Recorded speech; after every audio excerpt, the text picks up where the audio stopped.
Assalamu alaikum wa rahmatullahi wa barakatuh. Bismillah ar-Rahman ar-Rahim. Today's hadith is from Bab al-Wa'd, the chapter of advice, and wal-iqtisad fi, and being balanced and moderate in that advice. The narration we're going to go through the words are quite famous, and this hadith is actually a little bit special to me as well, because when I meet some scholars, they always mention this narration, because the Sahabi's name is the same, or my name is the same as the Sahabi's name. The Sahabi's name is Irbad bin Sariya. And for those who don't know, my actual name is actually Irbad. It's not Arbad, so everyone calls me.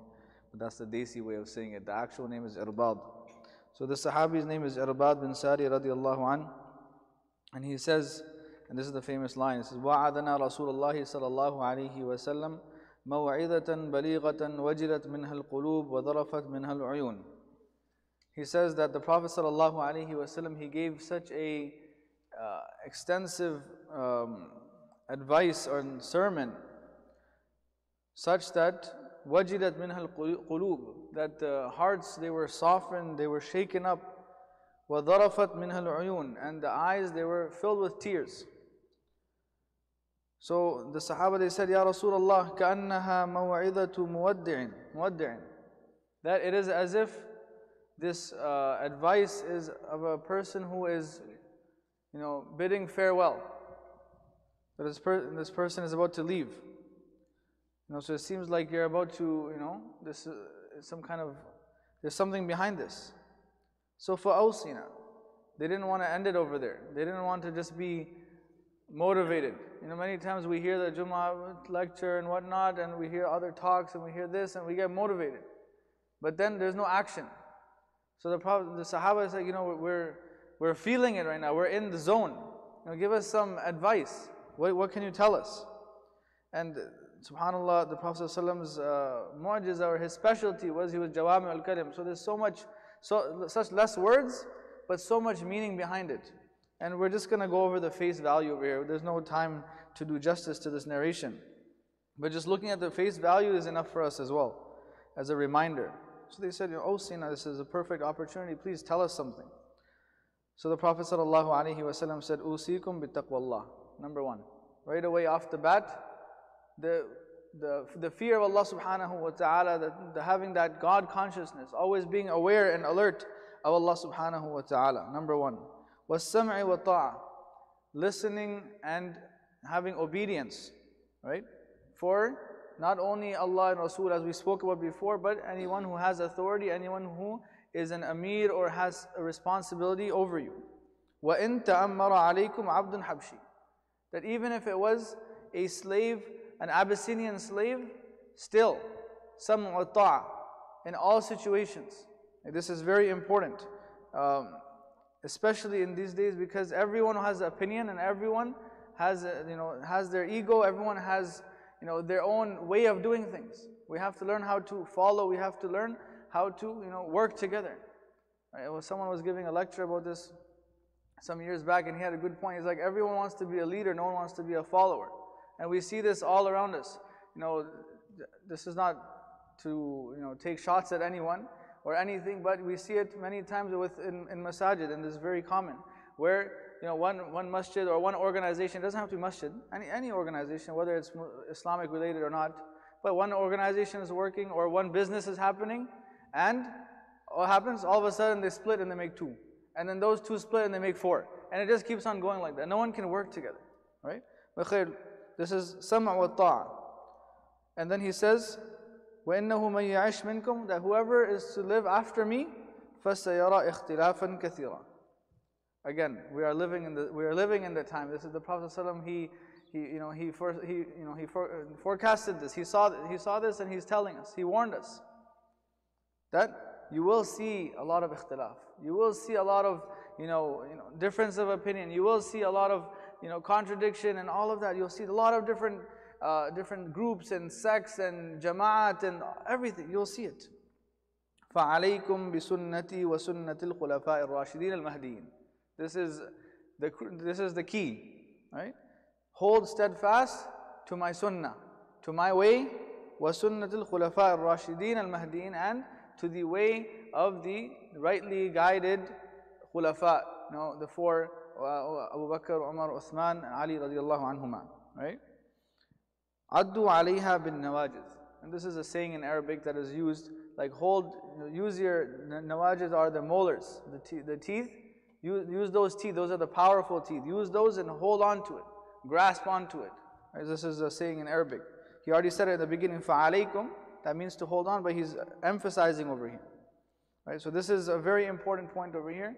And I'm going to add over here that it becomes confusing many times because we have so many, especially in this era of internet and social media, we have so many ways of accessing knowledge, accessing opinions, all of that. We're always Googling different things. The simplest way is go to someone you trust, someone who is reliable. How are you going to get to the sunnah? How are you going to get to the Khulafa al-Rashideen and what they taught, what they said? How are we going to understand that? It's not only about translation. Anyone can pick up a Quran translation and read it. Anyone can read the tafsir in English or whatever language you're comfortable in. But there's a lot of context. There's a lot of everything else. It's just like picking up a medical book and just reading it. Doesn't mean now you can start curing or now you can start, giving out medicine. No, you're not qualified. Right? So similarly in this, how are you going to access those Khulafa al-Rashidin? How are you going to access the true meaning of the Sunnah and the Hadith and the Quran? By going to someone reliable who you trust, like a scholar or someone who is learned, who you trust, and you can rely on them. That's your way of connecting with the Khulafa al-Rashidin and all the pious predecessors and all of that. It's not our duty to take it upon ourselves to figure everything out. Right? This is, I'm putting it very simply. There's more detail to it, but this is putting it very simply. Connect to someone and rely on that person.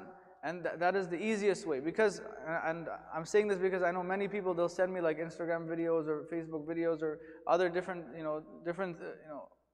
articles and whatnot. And they'll say, oh, this person's saying this, and that person's saying that. And it gets confusing. It really gets confusing. Even for scholars, it gets confusing. You see so many different things, you don't know who's saying the truth. And whoever is a sweet talker, they can convince you, but it doesn't mean what they're saying is true. Right? So connect with someone who you know who is reliable, and then they take the responsibility. They give you the answer, then the responsibility is on them. Okay, so this is بِسُنَّتِي وَسُنَّةِ الْخُلَفَاءِ الرَّاشِدِينَ الْمَهْدِيِّينَ عَدُّوا عَلَيْهَا بِالنَّوَاجِذِ. And lastly, وَإِيَّاكُمْ وَمُحْدَثَاتِ الْأُمُورِ. That stay away from any new things that are created. فَإِنَّ كُلَّ بِدْعَةٍ ضَلَالَةٍ. Because every new innovation is ضَلَالَةٍ. This is misguidance. This is going to lead astray. As I mentioned, as you can see from these words, there is so much depth behind this hadith, but we're leaving it at face value. This is enough for today. May Allah subhanahu wa ta'ala allow us to act upon this hadith and apply it in our life. Ameen wa akhiru da'wana alhamdulillahi rabbil alameen. سبحانك اللهم وبحمدك نشهد أن لا إله إلا أنت نستغفرك ونتوب إليك اللهم أنت السلام ومنك السلام وتباركت ذا الجلال والإكرام ربنا آتنا في الدنيا حسنة وفي الآخرة حسنة وقنا عذاب النار ربنا ظلمنا أنفسنا وإن لم تغفر لنا وترحمنا لنكونن من الخاسرين اللهم أرنا الحق حقا وارزقنا اتباعه وأرنا الباطل باطلا وارزقنا اجتنابه اللهم إنا نسألك الهدى والتقى والعفاف والغنى اللهم أجرنا من النار اللهم أجرنا من النار اللهم أجرنا من النار اللهم أجرنا من خزي الدنيا وعذاب الآخرة اللهم قنا عذاب القبر وقنا عذاب الحشر وقنا فتنة المسيح الدجال اللهم إنا نسألك رضاك والجنة ونعوذ بك من سخطك وغضبك والنار اللهم ادخلنا الجنة بغير حساب اللهم ادخلنا الجنة بغير حساب وتوفنا مسلمين غير خزايا ولا ندامة ولا مفتونين اللهم اغفر للمؤمنين والمؤمنات والمسلمين والمسلمات اللهم انصر المسلمين في كل مكان. اللهم أعز الإسلام والمسلمين وأذل الشرك والمشركين ودمر أعداءك أعداء الدين. اللهم انصر المسلمين في فلسطين. اللهم انصر المسلمين في فلسطين. اللهم انصر المسلمين في فلسطين. اللهم حرر المسجد الأقصى. اللهم إنا نسألك من خير ما سألك منه نبيك محمد صلى الله عليه وسلم، ونعوذ بك من شر ما استعاذ منه نبيك محمد صلى الله عليه وسلم، وأنت المستعان وعليك البلاغ، ولا حول ولا قوة إلا بالله العلي العظيم. سبحان ربك رب العزة عما يصفون، وسلام على المرسلين، والحمد لله رب العالمين.